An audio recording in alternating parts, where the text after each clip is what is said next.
Nous allons poursuivre et terminer cette matinée donc, avec 4 petits focus sur des points qui ont été défendus donc, par la FMJF dans le cadre des 30 propositions.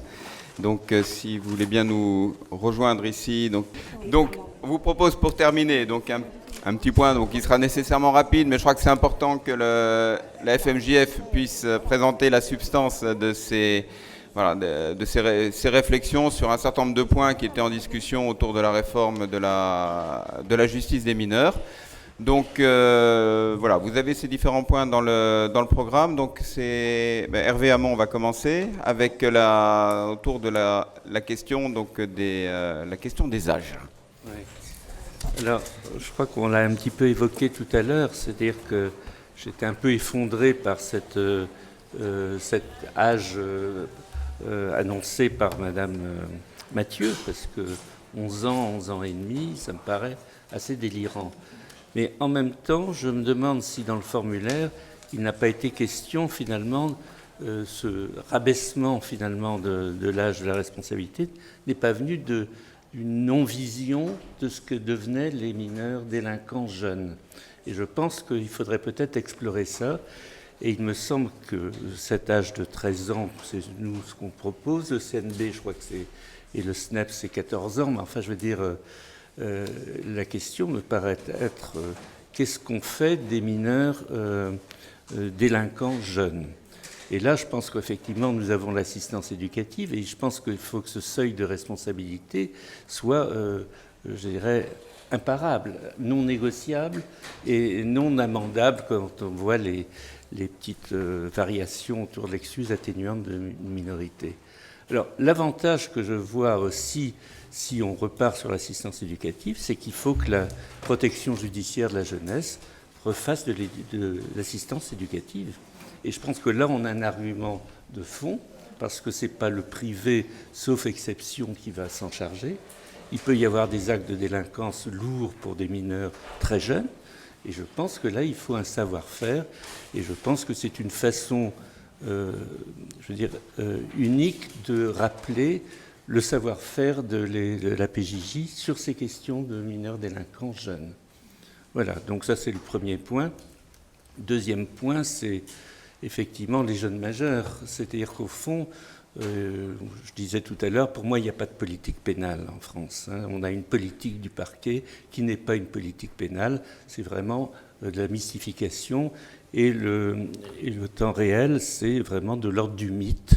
C'est-à-dire que ce n'est pas remis en question. C'est ce que disait Madeleine Mathieu, c'est qu'il y a c'est quasiment irréversible.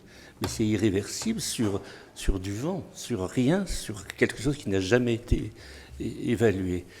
Et je rappelle que, surtout sur les études de Marwan Mohamed, je pense que notre idée, on l'a défendue à un moment, alors je ne sais pas si c'est si clair que ça dans les propositions, c'était effectivement d'imaginer un 18-25 ans, mais qui pourrait être aussi sur le versant pénal et aussi sur l'assistance éducative.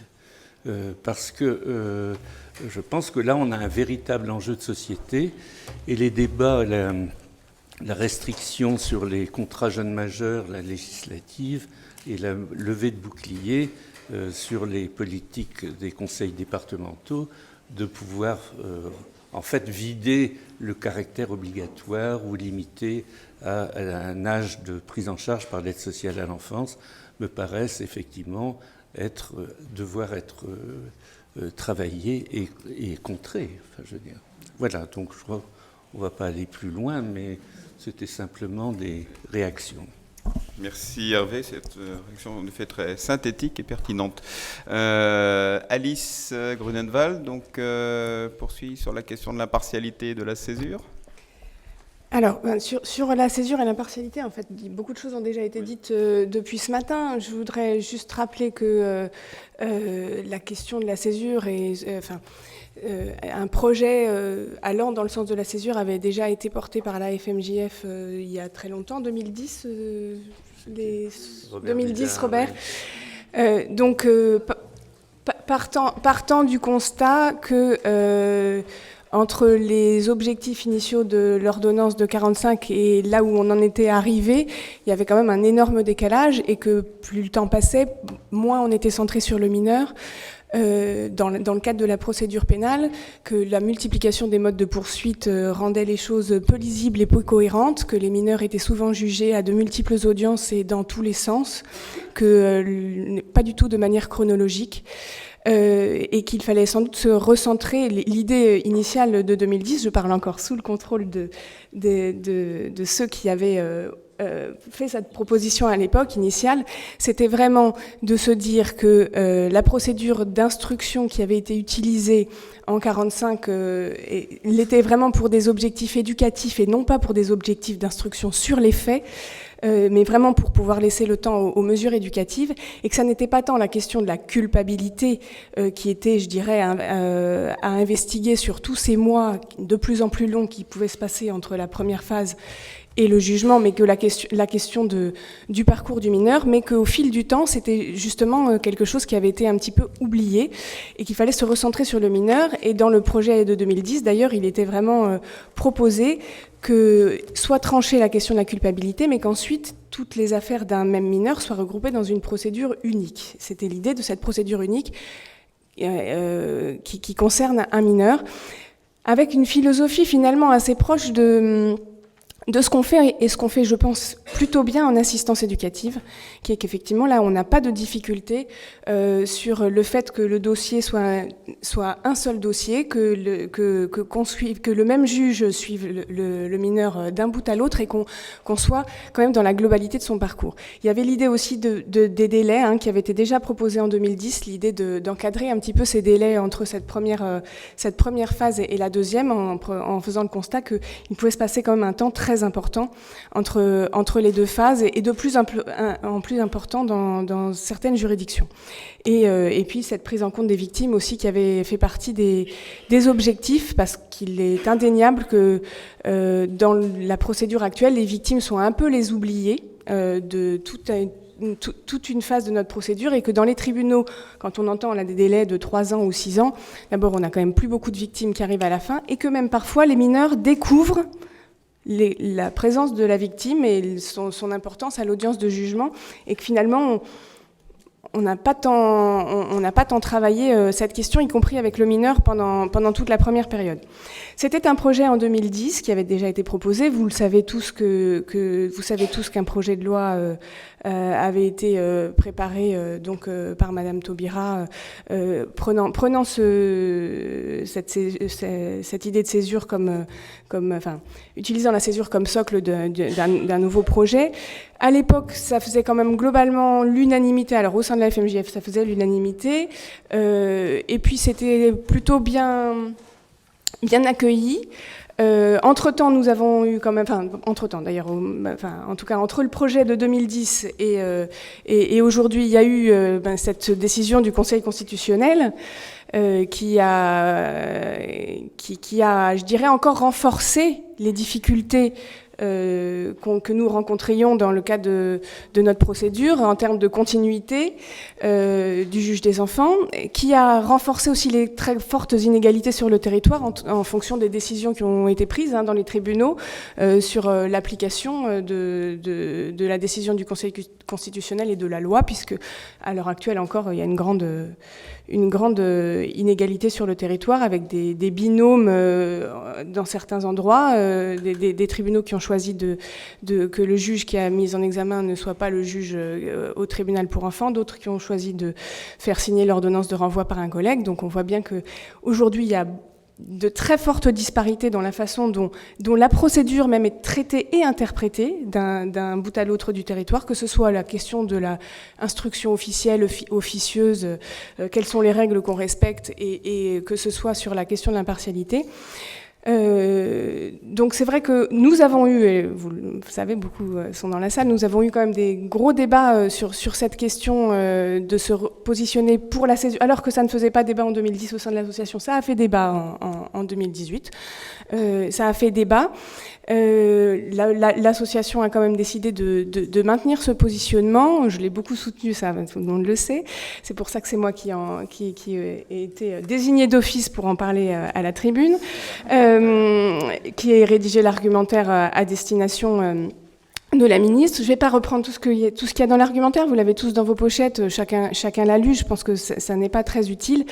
Ce que j'indiquerais, c'est que moi je trouve quand on en discute qu'il y a beaucoup de mélange dans tout ce qui est dit entre des questions matérielles, des questions techniques, des questions, des grosses interrogations sur comment ça pourrait se passer par la suite, des questions sur l'acte.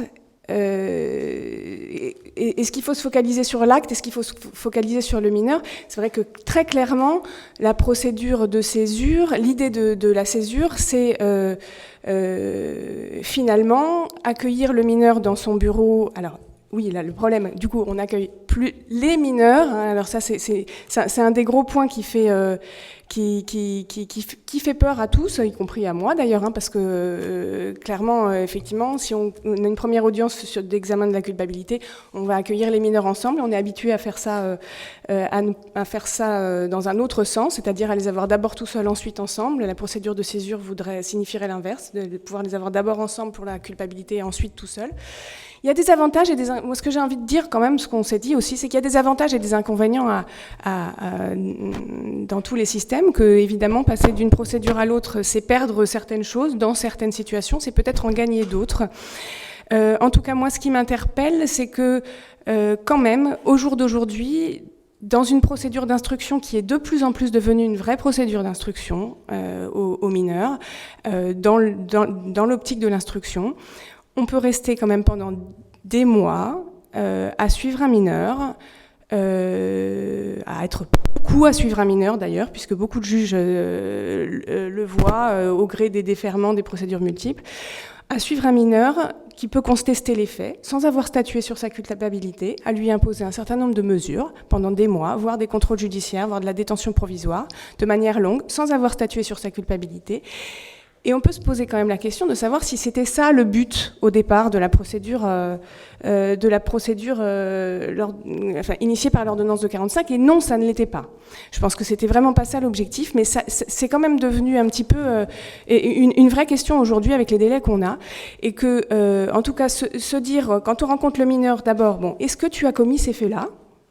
Puisque c'est l'entrée au pénal, c'est quand même ça. Si on le juge au pénal, c'est bien parce que si à la fin on prend une décision, c'est bien parce qu'il a commis ces faits. Donc se poser cette première question, ok, est-ce que tu as commis ces faits-là? Peut-être trancher cette question. Ok, tu as commis ces faits-là, et d'ailleurs ça a causé préjudice à des victimes qui sont en droit de demander réparation. Voilà. Et trancher cette question d'abord pour ensuite dire ok, tu as commis ces faits-là, mais tu ne te résumes pas à ces faits-là, et ce qui est important pour nous, c'est de savoir comment aussi tu vas cheminer à la fois par rapport aux faits que tu as commis, mais dans ton évolution, et avant de prendre la décision finale, me paraît peut-être un positionnement plus clair, puisque y compris pour les mineurs, et peut-être plus respectueux de chacun. Oui, pardon. Et peut-être plus respectueux aussi de ses droits. Outre toutes les ennuis procéduraux que nous pose la procédure actuelle, parce que quand même je tiens aussi à rappeler que même si nous étions partagés sur la question de la césure, deux éléments sont ressortis de nos débats. La première, c'est que nous étions tous d'accord que la procédure actuelle ne nous satisfaisait plus. Je crois que je parle sous le contrôle de tout, que la procédure d'instruction telle qu'elle était à l'heure actuelle ne nous satisfaisait plus, que la question de l'impartialité était vraiment extrêmement, enfin qu'on perdait énormément de continuité avec ces problèmes d'impartialité et que nous souhaitions une solution pour en sortir.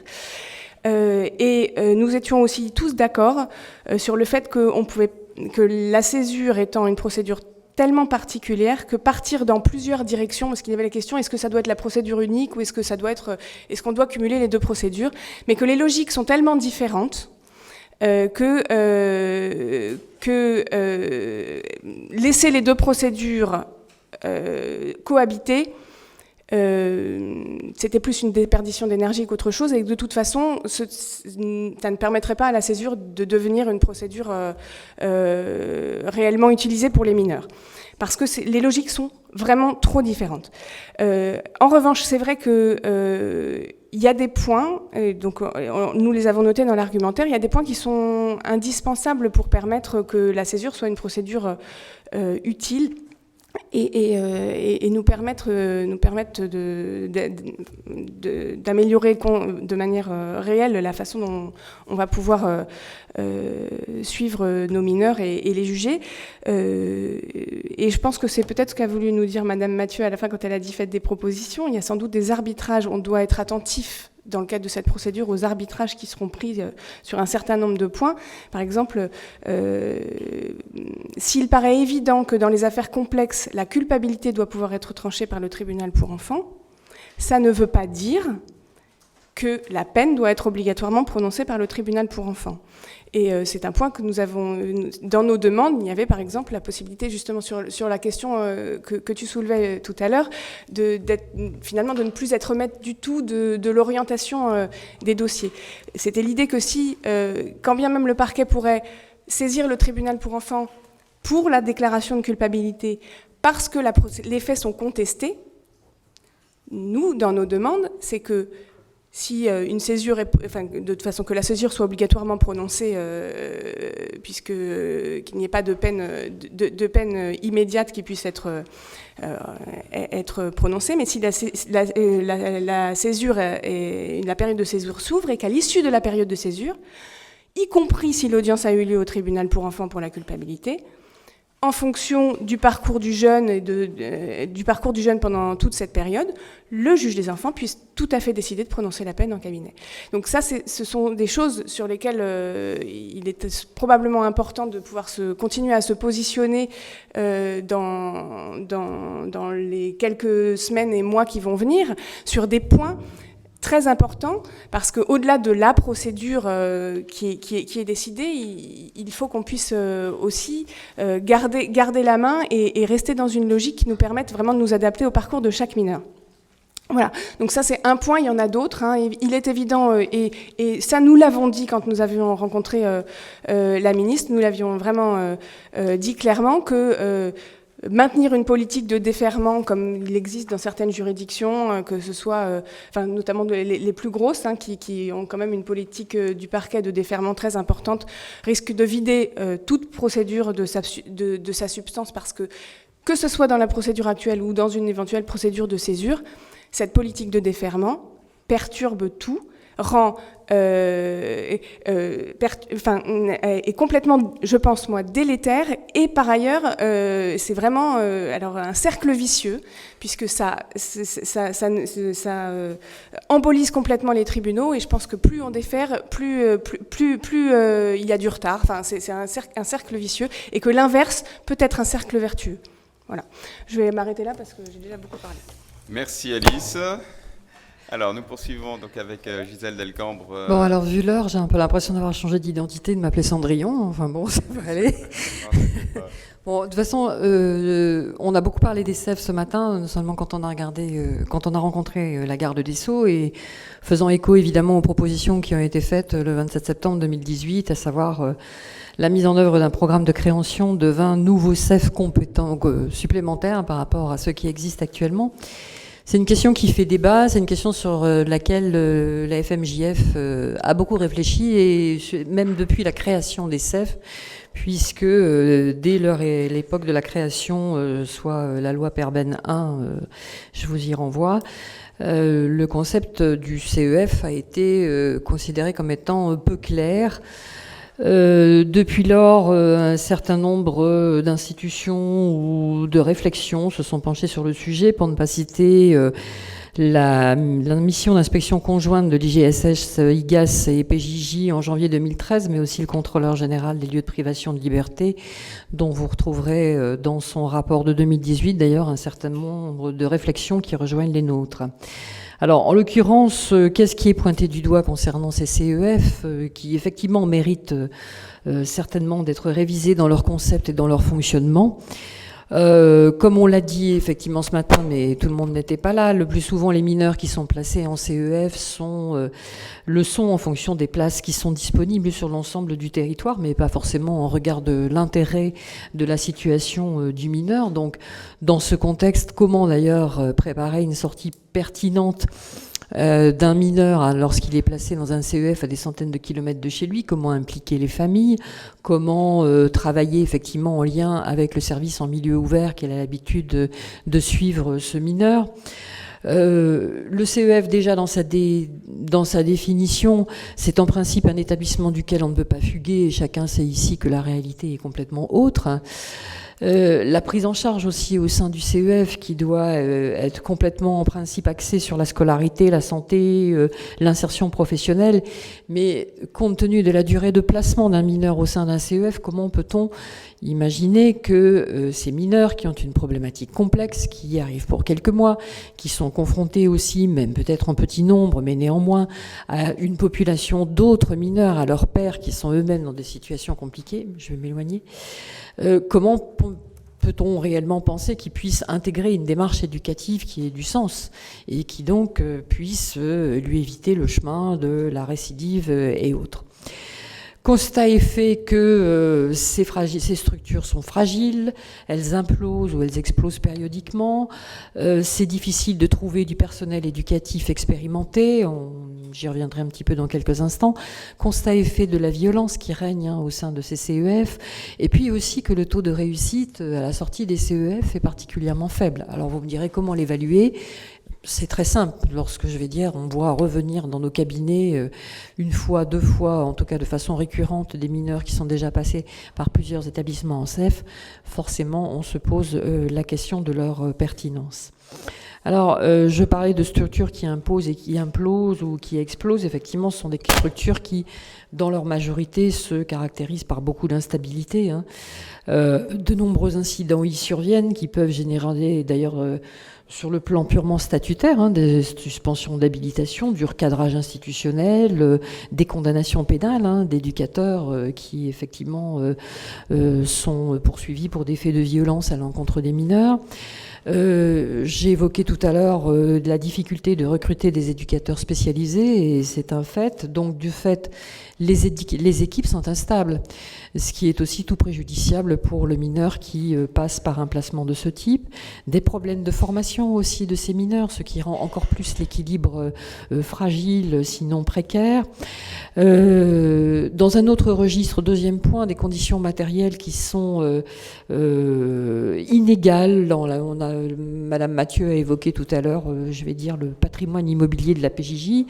Il y a de grandes inégalités d'un CEF à un autre, dans la mesure où certains CEF sont logés dans des bâtiments classés type château.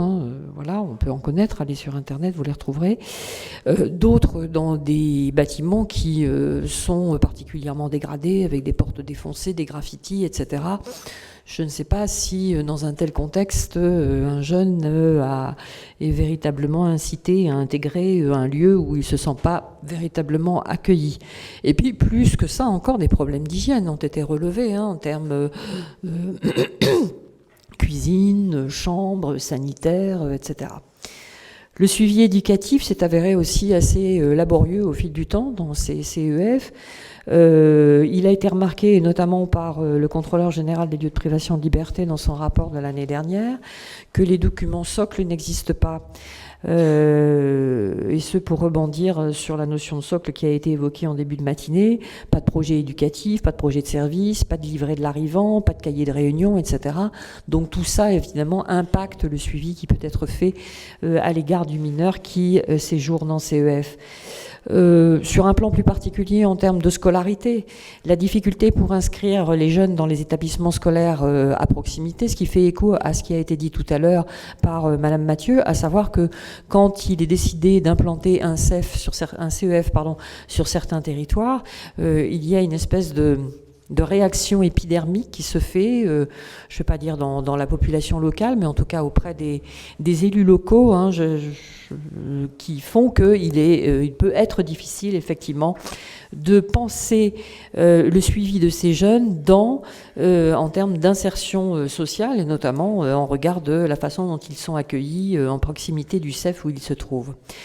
Et puis, pour conclure sur les différentes questions préoccupantes que soulève l'accueil de nos mineurs dans les CEF, on s'aperçoit que de plus en plus l'organisation est particulièrement sécuritaire, ce qui vient mettre à néant, je dirais même, l'esprit de l'ordonnance du 2 février 45, puisque, pour mémoire, et tant pis si je suis redondante, place quand même l'éducatif en première ligne par rapport en regard du répressif.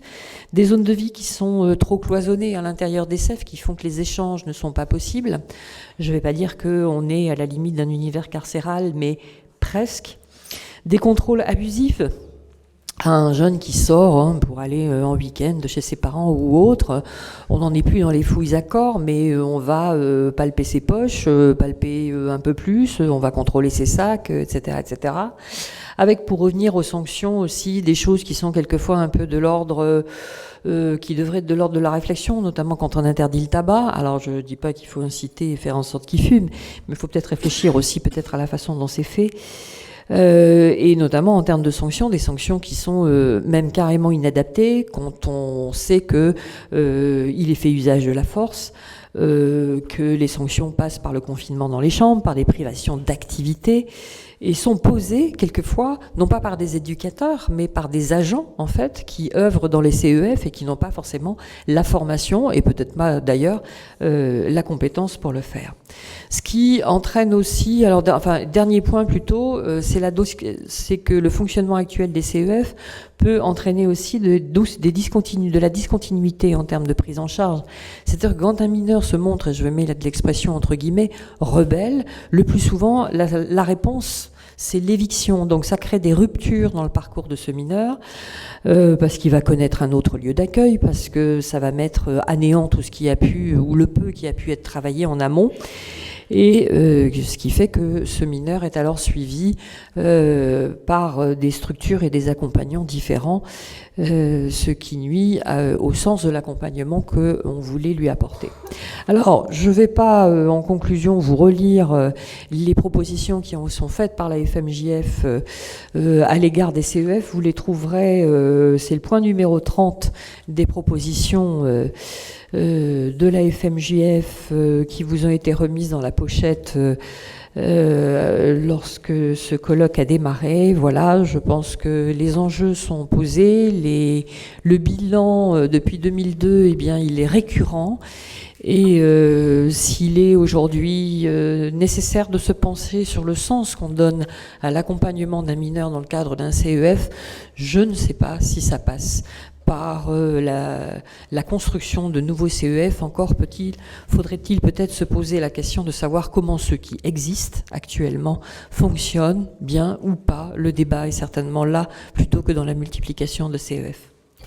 Merci Gisèle. Et donc nous terminons avec Dominique Attias qui va nous parler de la spécialisation. Donc, en ce qui concerne la spécialisation, je crois qu'on a aujourd'hui la preuve de la nécessité, mais absolue, de la spécialisation de tous les intervenants dans le cadre de la justice des mineurs. Et j'allais dire, en commençant, alors on ne peut pas, compte tenu, à mon avis, de ce qui s'annonce, d'aller dans la demi-mesure. Je vais m'expliquer. Vous avez entendu, donc, on a parlé du questionnaire, de qui a répondu au questionnaire, les parquets de manière générale, des juridictions de manière générale, tout le monde de manière générale, peu de spécialistes en définitive. Donc, en ce qui concerne la justice des mineurs, il ne peut pas y avoir de dérogation au fait que tous les intervenants judiciaires et avocats soient spécialisés, et je pense d'abord au parquet. Si, compte tenu du fait que des délais qui vont être laissés à tout le monde, personne n'aura son mot à dire, en tout cas pour faire modifier l'ordonnance, en tout cas dans les professionnels, le point sur lequel il faut insister, c'est la spécialisation des parquets, parce que si nous avons dans les grandes juridictions la chance d'avoir des parquets mineurs, ça n'est pas le cas dans des petites juridictions.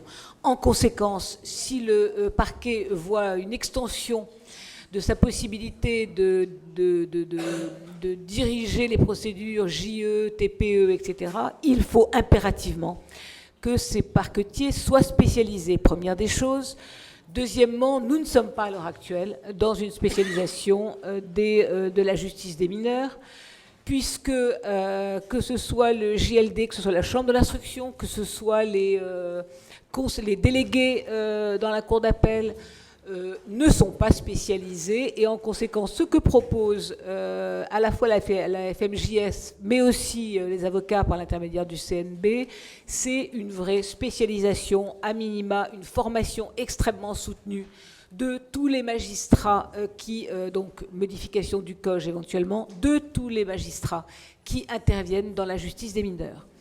Là où les avocats ne sont pas d'accord avec vous, c'est que si nous devons, et on ne peut plus être dans la demi-mesure, si nous voulons véritablement respecter les textes, y compris la Convention internationale des droits de l'enfant, nous avons cette problématique de l'âge, et je suis en train de me dire que peut-être que c'est mieux le discernement, parce que si on va à 11 ans comme âge de la responsabilité, on ne va pas être déçu du voyage.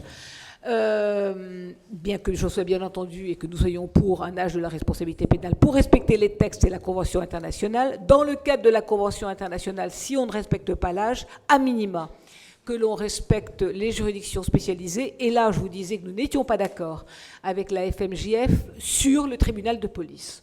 Nous comprenons que ça ne vous arrange pas de gérer les contraventions des premières à la 4e classe. Mais on ne peut pas être dans la demi-mesure. On ne peut pas dire « Ah bah si, alors, pour le tribunal de police, ok, on s'en fout que ce soit des juges spécialisés, mais par contre, pour le reste, il le faut. » Il faut être cohérent, car on sait désormais que si on laisse s'engouffrer une possibilité de dérogation, les parlementaires s'y engouffrent. Vous avez entendu Denis Salas et la manière dont les choses se présentent. Vous avez entendu Madame Mathieu, et nous savons donc que nous n'avons aucune marge de manœuvre pour faire quoi que ce soit. On va être très clair. Ces discussions au milieu de l'été, c'est tout à fait intéressant, mais je suppose que beaucoup d'entre vous ne seront pas pour discuter, en plus en nous disant à quoi vont servir ces fameuses discussions pendant l'été. Donc il faut maintenant être ultra cohérent, y compris dans la spécialisation des juridictions, de toutes les juridictions, et en insistant d'abord par le parquet. Voilà. Juste sur cette spécialisation des juridictions, en début de semaine, j'ai fait une cour d'assises mineure. Des faits de pédopornographie étaient poursuivis sur une période de l'accusé 15-18 ans. Il a été condamné en correctionnel aussi pour des faits postérieurs. Il s'est quand même trouvé 3 jurés. Ce n'étaient pas les magistrats professionnels qui ont voté pour ça, pour écarter l'excuse de minorité. Alors justement, que ce soit les avocats ou les magistrats, nous avons les mêmes propositions de modification que la cour d'assises des mineurs, qui n'est pas une juridiction spécialisée, quoi qu'on dise pour le moment, soit une juridiction beaucoup plus spécialisée, avec notamment la présence pour partie d'assesseurs parmi les jurés, qui, du coup, alors, à voir la proportion, la FMJF et nous, on est à peu près dans les mêmes 2 tiers, 1 tiers, mais spécialisés assesseurs, alors qu'on ne vienne pas nous dire qu'il n'y en a pas assez, on en trouvera. Et il y en a aussi, parce que j'allais dire, il suffit de faire une vraie mobilisation. Ça coûte pas cher, qu'on ne nous dise pas que ça coûte cher. En tout cas, on aura là aussi une vraie juridiction spécialisée. La Cour d'assises des mineurs, vous faites bien de le souligner, parce que je l'avais oublié, fait bien évidemment partie de cette spécialisation nécessaire qui n'existe pas pour le moment.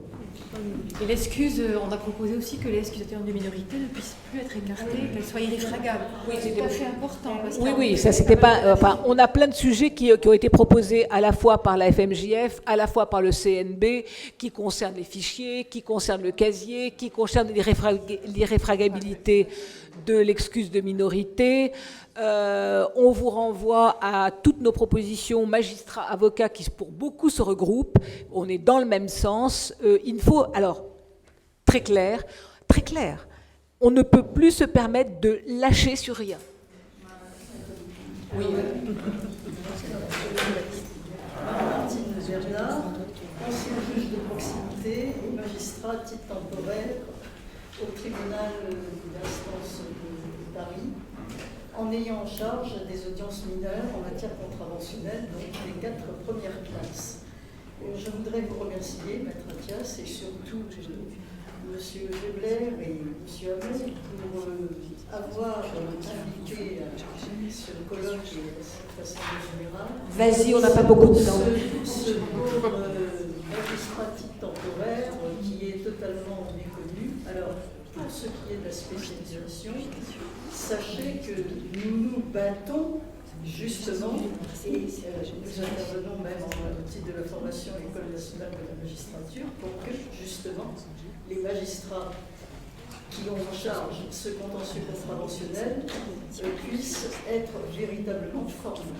Mais ce sont des problèmes encochés, et il faut bien comprendre que cette justice des mineurs, cette délinquance juvénile contraventionnelle des 4 premières classes est totalement méconnue, est totalement occultée, y compris par le législateur, et nous sommes les Arlésiens, les comme vous voulez, de la justice des mineurs, nous sommes parfaitement ignorants. Mais peu importe les magistrats, ce sont les mineurs qui sont totalement occultés. C'est-à-dire que nous faisons tout ce que nous pouvons avec les moyens misérables que nous avons, c'est-à-dire l'admonestation et les amendes. Merci pour les mineurs qui, par définition, sont insolvables et pour le sens de la peine. Et je referme vite la parenthèse. Nous sommes complètement, nous luttons, nous faisons de l'équilibre en permanence pour que ça ne se transforme pas en question prioritaire de constitutionnalité. Et des fois, quelquefois, on a envie de commettre des fautes très lourdes dans la rédaction de nos jugements pour que nous soyons cassés par la Cour de cassation, pour que les décisions soient cassées, pour qu'enfin ces débats aient lieu. Nous faisons ce que nous pouvons actuellement pour que les mineurs soient considérés comme des mineurs, On a compris. pas comme des majeurs, et que l'on contribue ainsi au glissement progressif et à la tendance lourde d'aligner le droit pénal des mineurs sur celui des majeurs. On a compris. On est d'accord. Merci pour tout ce que tu fais depuis de si nombreuses années. Il ne faut pas cibler les magistrats juges de droit commun et pauvres bougres non spécialisés, parce qu'ils le sont à leur manière. Il faudrait vraiment, et ça a été ma démarche auprès du ministère de la Justice, parce qu'on a été oublié dans la mission de la formation. On n'a plus de temps. Merci, Bon, merci. La FMJF rejoint votre démarche, en tout cas, hein, Madame Bernard, soyez-en Vraiment certains. formidable. Carole, juste un mot. Compte tenu du tout petit timing qu'on a jusqu'au projet et au 1er juillet, là, je pense qu'on a véritablement intérêt à tout mutualiser, le CNB, les syndicats d'avocats, de magistrats, la FMJF, et qu'on ait un positionnement absolument identique et cohérent. Plus on aura d'identité de positionnement, plus on aura de pouvoir. Il faudrait qu'on puisse encore en avoir un petit peu. D'accord. Bien, écoutez, je pense que nous allons clôturer ce colloque et ces deux journées. Merci à tous. Je pense que voilà, on a eu des moments qui étaient je crois, très riches pendant cette journée et demie. Nous allons enchaîner donc avec l'Assemblée générale de la FMJF, donc réservée aux adhérents.